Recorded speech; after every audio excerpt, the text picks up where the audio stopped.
Hey everyone, I'm Madilynn Dale, the Chapter Goddess.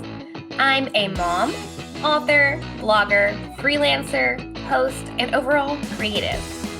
I really like to sit down and chat with authors and other creatives to hear what they add to the creative world in general. How do they bring their authentic selves to life in what they do? Our authenticity is important, especially in the world today. So sit back and relax and grab a cup of coffee, hit the like button, subscribe if you haven't already, and let's meet this episode's guest.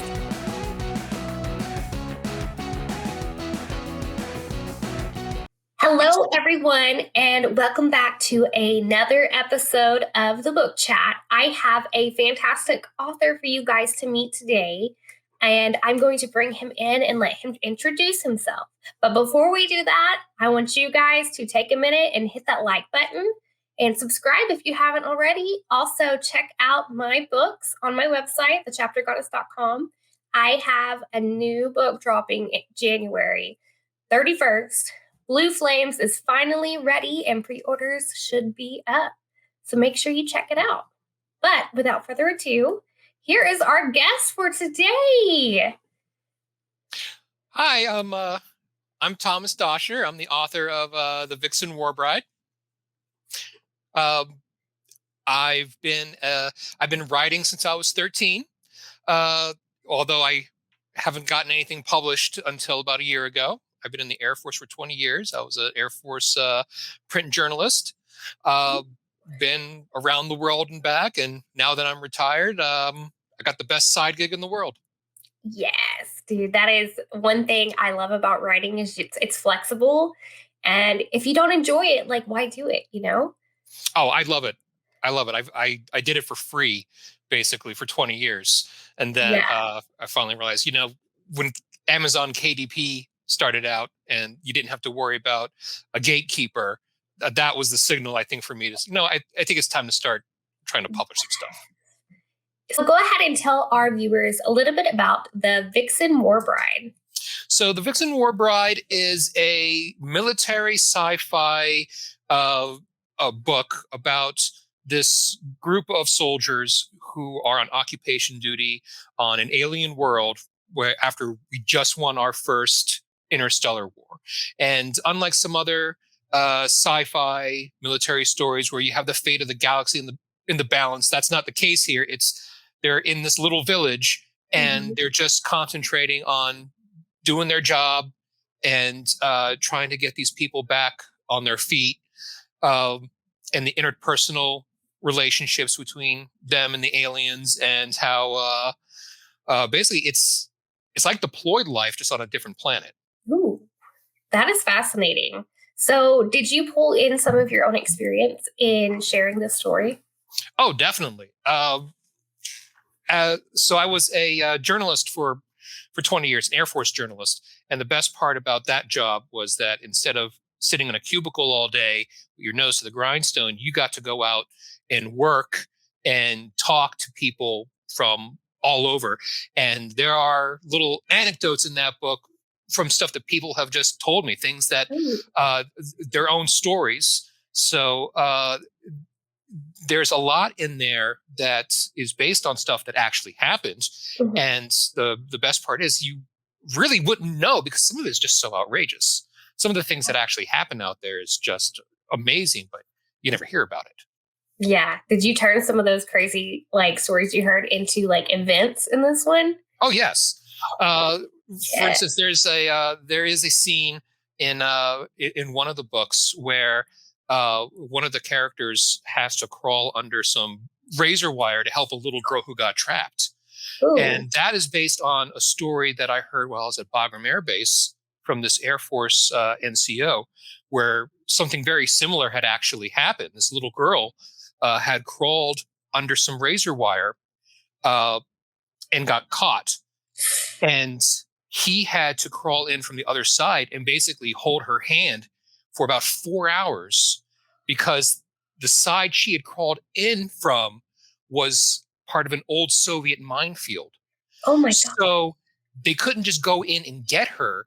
they had to wait for explosive ordnance disposal, the bomb defusing guys, to come in, make sure the area was safe, and then they could cut her out. So he basically held this girl's hand while she cried for like 3 or 4 hours. Holy crap. And those are the kind of things I incorporate. And some of these things that, two guys hanging out on duty and talking about the stuff they'd been through. And these are the kind of things that actually happen. So I take those events and I turn them, into these stories. I include, they're too good as stories. They're too good not to tell. Yeah. Yeah. And I feel for that little girl. Like, I would have been bawling my eyes out too. That's terrifying. Oh yeah. But I like that you've tied something like that in, because realistic stories like that, no matter how out like crazy, almost like you don't think it's impossible kind of thing it is, tying it in, it makes it more realistic. So yeah, and that's I have a history background. I love history, and that's where a lot of the other parts of my books are inspired from. And some of the stories you hear in history are so amazing that when it's time to actually tell them on TV, they have to tone it down. Yeah. Like, I don't know if you've ever seen Steven Spielberg's The Pacific. I haven't. So there's this guy in there who was a real guy. Yeah. In the Battle of Guadalcanal, and they show this amazing thing he did that won him the Medal of Honor. Ooh. And the scene itself is amazing. Yeah. But what's really amazing is that they actually had to tone it down, because if they had shown exactly what he really had done, they were afraid no one would believe it. Wow. That is insane. Yeah. So there are those kind of stories everywhere. Yeah. So this is book 1 in a series, or? Yes. So the first book is The Vixen War Bride, and then it's going to be a 6-book series. I just finished the first draft of book 5. Actually, the day before yesterday, I just finished. It's in the editing process now. So hopefully it'll be out early next year. Yay! Congratulations. Thank I know you. The editing process is going to probably be the hardest part. Do you find it harder to do the editing stuff versus writing the story? No. So one of the best parts of, like I said, the military experience that I've had is that I've been editing stories in newspapers for 20 years. So the editing is, I'm trained to do it. It's actually not that hard. I mean, don't get me wrong. It's a hard and tedious process, but I don't have to pull my hair out to do it. Yeah. No, I'm one of those that like has to pull my hair out. I dread it, but I get through it. And I'm just like, we're going to do this a little bit at a time, baby steps. So, okay, I have to ask, since this is part of a series, did you set out like a schedule for when you wanted everything to be done when writing them? No. I'm not that organized. I'm not either. So, but I like to ask that question. And one of the things I set out to do, and I know this is going to be a long-winded answer for a very short question, okay. But when I really started writing this book, I was in the last year of my Air Force career. I was really in a bad place mentally, and my job, which had been writing and being a journalist and all this stuff and editing, had become work. It just wasn't fun anymore. And I had a bad experience and decided that I was going to take back my writing and I was going to have fun with it. And I told myself that I'm not going to do anything that makes it work. And I don't mean it obviously it works, but it's not, I'm not going to turn it into a job where I'm pulling my hair out over it and I'm stressing over it. So, that's my goal, is to basically write and enjoy it and love it again. And if you put an unrealistic deadline on yourself, it's really hard to do that. So that's let's say long answer to what should be a really simple question. But so I finished my book in the last year of my Air Force career, and then I just write. And then when the book's done, the book's done. Obviously, I'm doing a series. I don't want to leave people hanging too long. And I have a lot of good a lot of good people on my Facebook who are constantly urging me on, when's the next book? When's the next book? And it keeps me going. That's good. I like that concept too. Like, it's done when it's done. Like, then like you begin that whole process. I kind of do my own writing in that kind of method. So it's just less stressful because you never know what life is going to throw at you. So. Oh yeah. And I tell people I try not to make promises that I can't keep. So people ask, when's the next book coming out? Say, look, I could tell you whenever, but I might have to break that promise. I don't want to do that to you. I can promise you I'm working on it, and past that, I'm not going to promise anything. Yeah. So I want to touch on the mental health kind of concept there, if that's okay. If not, you can totally tell me no. But I like to ask authors what they do to help take care of themselves, like with self-care and everything. But let's dive into how that like affected your writing. Did you feel like it gave you a new motivation to like start again? It did. For a while, I started writing when I was 13, and I loved it. And I did it for free for basically a long time. And I joined the Air Force, and I picked my job because I loved writing. And after a while, it wasn't fun anymore.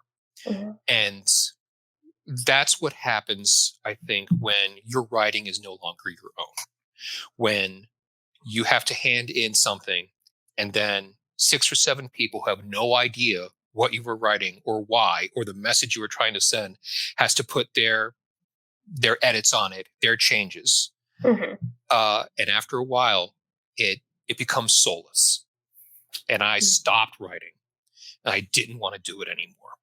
And that, plus a few other stressors and other things. And there was a clear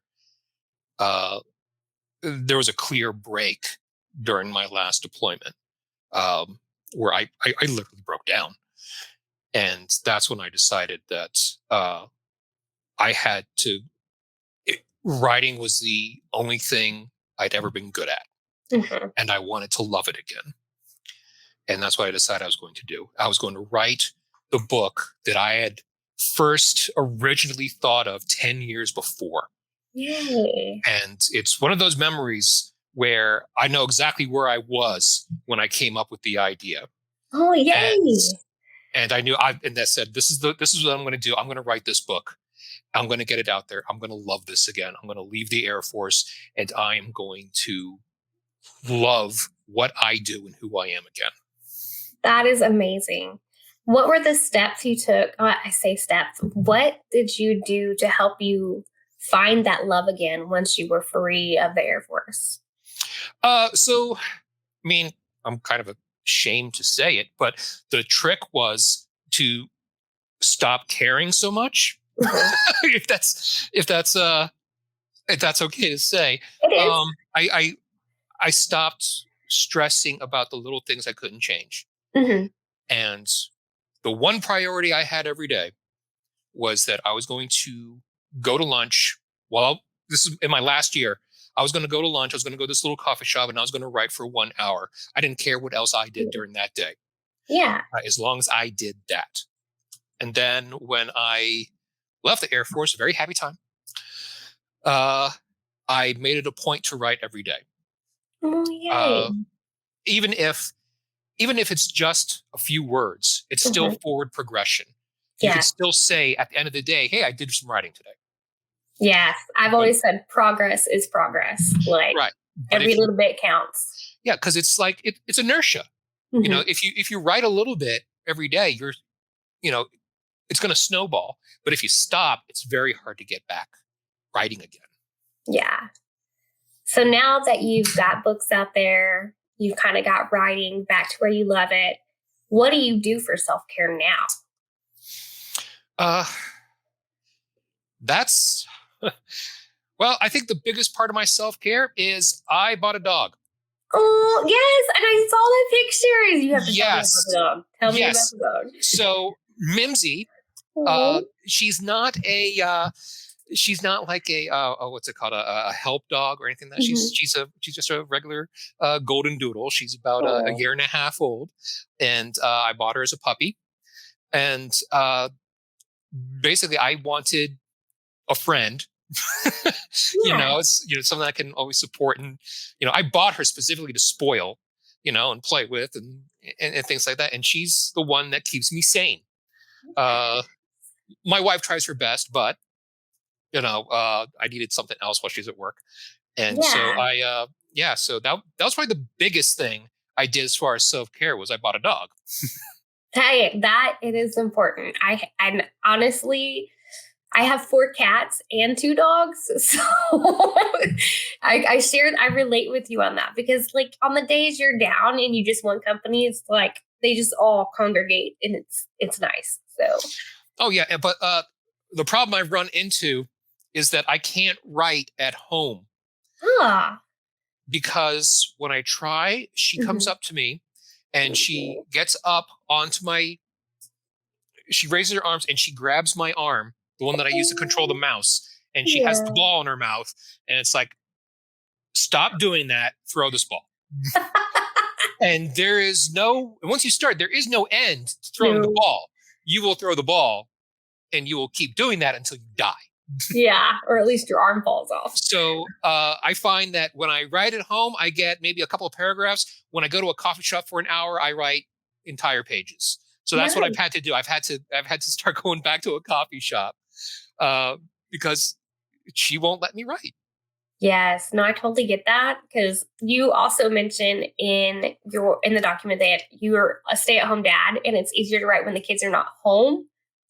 I 100% relate to that. So, So yeah, I have 2 boys. They're both teenagers. They're both severely autistic. So there's mm, a lot that goes into their care, mhm. and they need a lot of attention. They need a lot of care, and uh, they're a lot better now than when they used to be. Because it used to be if you took your eyes off them for half a second, they were over the back fence and gone. Oh, Uh, they're not like that now, but when they're home, it is a lot harder to be able to pay attention to the writing. mhm. So when they're in school, that's when I get my work done. Nice. So I'm going to take us back to your book. Tell Okay. me more about your main character. So the 2 main characters, the first main character is a Army Ranger officer, Captain Ben Gibson, and he spent the last 3 years fighting in this war. Uh, and the colony world where he was based, where he lived, was completely destroyed. It's one of the last acts of the war, and he lost his wife. Hmm. Um, and now he's stationed here on this little outpost, and he's got PTSD. 3 years of combat, watching his friends die, Mm. and he's basically trying to recover his life and find a way to make peace with himself, with losing his wife, with the aliens. Uh, so that's one of them. The other is an alien woman, a priestess named Alicia, Mhm. who is essentially a living representation of the community. So it's kind of Oh, like head priestess, chief. Uh, I'm not sure how to describe it. Aside from, like I said, she is the community. What she wants to do, basically, the community does. yeah. And essentially, the setup is that the soldiers arrive at this village expecting to see a bunch of people, and it's practically abandoned. There's a few people there, and that's it. And the chieftain, and they ask, "Where is everyone?" And the chief tries to give them a runaround, and finally he says, "Well, they're all dead.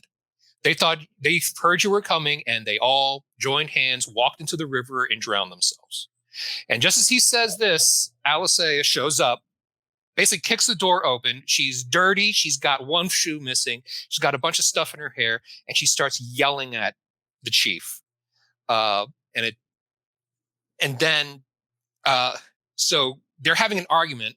The soldiers don't know what's going on, but when she finds out that Ben is basically the chief of the aliens there, she turns to him and starts confessing to a bunch of war crimes and basically says, "I did all this stuff. You need to kill me." execute me. Ooh. And basically trying to unravel what is going on here, where these people actually are, because it just became obvious that they'd been lied to. And then finding these people and bringing them back. So a lot of the main themes in this book are cross-cultural communication, how you communicate with people who are nothing like you, who do not have the same cultural experiences, who don't have a similar language to fall back on, things like that. And in my book, there's no cheats. There's no universal translator to fall back on. It's basically they had to learn the language based on like what they intercepted from communications, and that's not much. Yeah. So the whole thing revolves around miscommunication and people learning to talk to each other. Wow, that's impressive. So do the two main characters kind of like fight with each other with having like issues with communication? So like I said, the main theme is the miscommunication. I don't want to give too much away, but the title pretty much does it. Is that at one point shortly after all this, Ben says, "Okay, look, I want you to help me. You're going to be my assistant." Ooh. And the translation she hears is, "You are going to be you're going to be my partner." Oh. Which she thinks is, "Are you proposing to me?" And he goes, like I said, then the miscommunication basically becomes they end up married without even realizing it. Wow, that's crazy. Yeah, it's fun. You know, that's I think that's what I think about this book. I don't want it to be. It's not too serious. Mm-hmm. I didn't want it to make. Let's say it's not the fate of the world, and there's a lot of humor in it. Because if you ever I don't know if you've ever hung out with soldiers or military people, but they make their own fun. They do.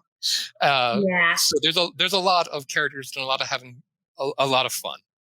That's good, because you need that lightness in characters sometimes.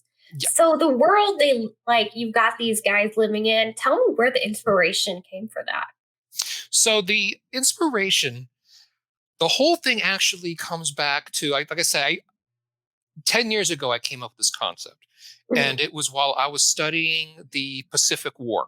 Mm-hmm. And I heard this anecdote, and it was so long ago. I don't know where I heard it. I've looked for it ever since to try to find it again. And I don't even know if it's true or not. But the anecdote I heard was that when we first began to occupy Japan, this army soldier who was in this little village near what was once one of the Japanese Air Force bases, mm-hmm.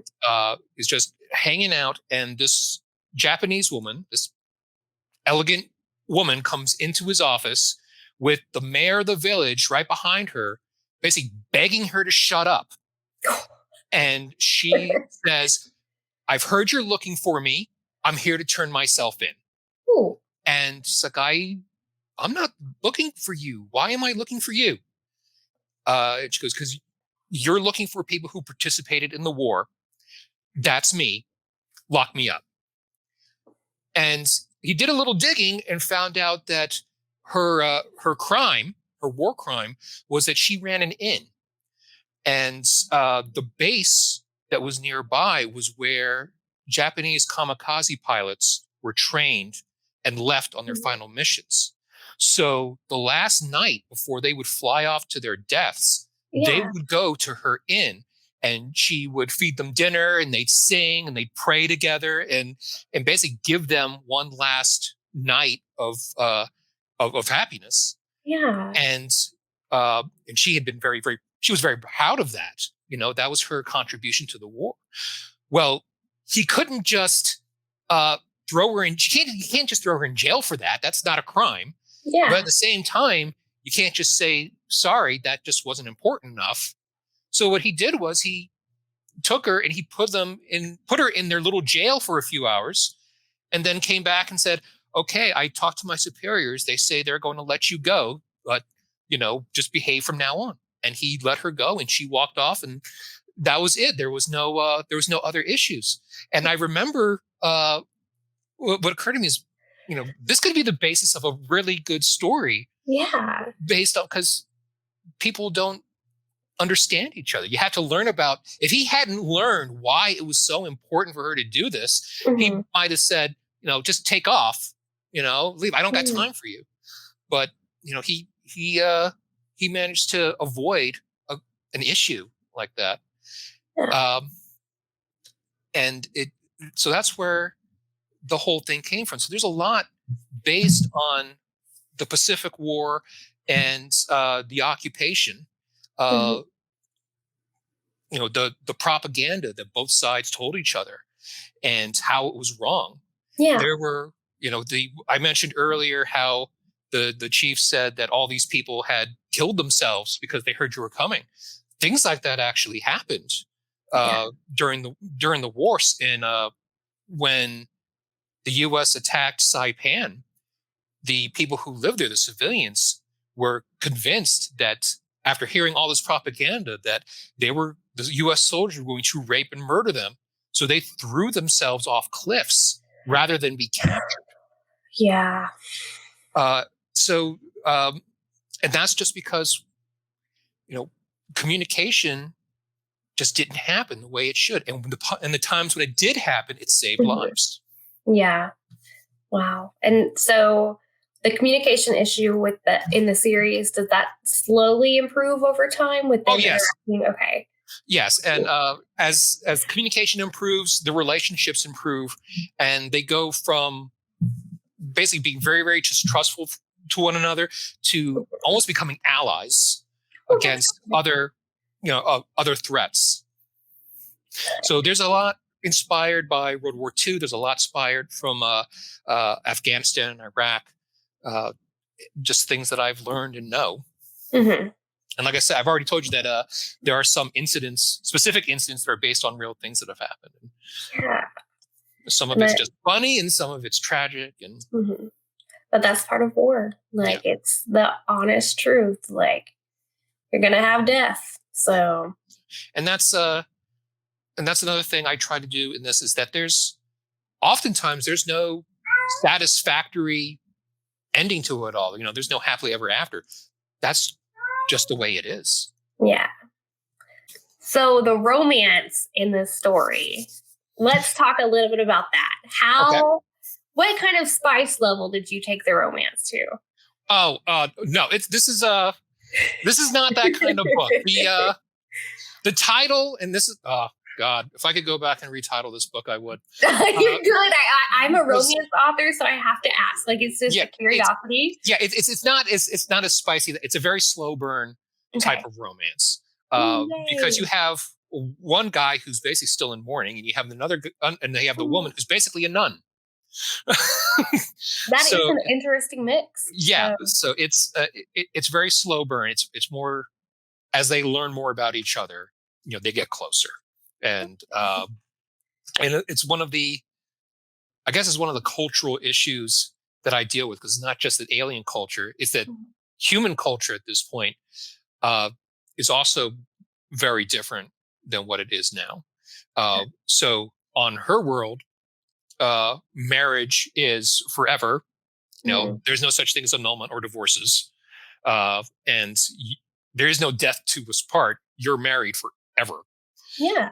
Whereas in his culture, I think the divorce rate is something like 80%.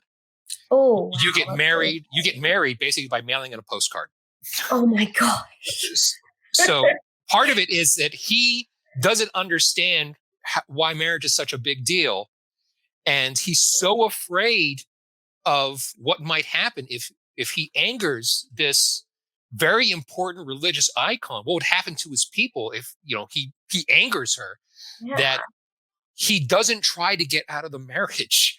He's like, okay, we got to find a way to do this, sensitively. So he just kind of goes along with it for a while, and eventually they figure out that, well,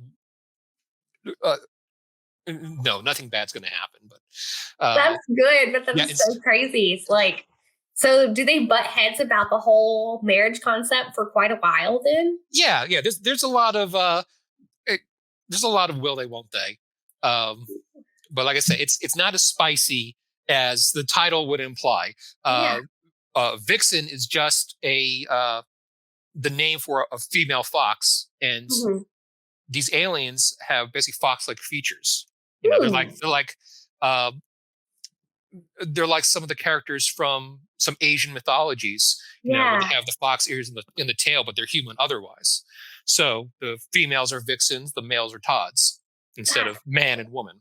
Yeah, and I like that you're tying that in, because your cover looks really good for this book. So yeah, the first cover I had professionally done, and then the ones after that, I was like, oh, I got to find a way to save money somehow, and the other covers were done by me, and I'm trying to go back and fix those.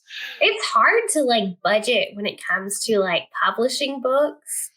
So I'm with you on that. I've literally I feel like I research all the time trying to find the best ways to save money to still have everything look really good, Oh yeah, it's hard. And how do you justify spending $500, $600, $800 on a book cover when your previous book made $36? Yes, exactly. Oh my gosh. I beat myself up over them all the time, because I'm like, I got to bring in more money if I'm going to be spending this much left and right for covers. And I say left and right, I publish quickly. I don't, but it's expensive, like you said. So,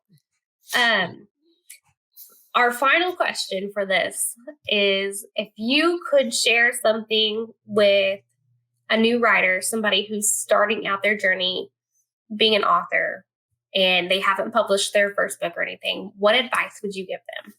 Okay, so this is the advice I would give. And we kind of touched on it before. Write every day.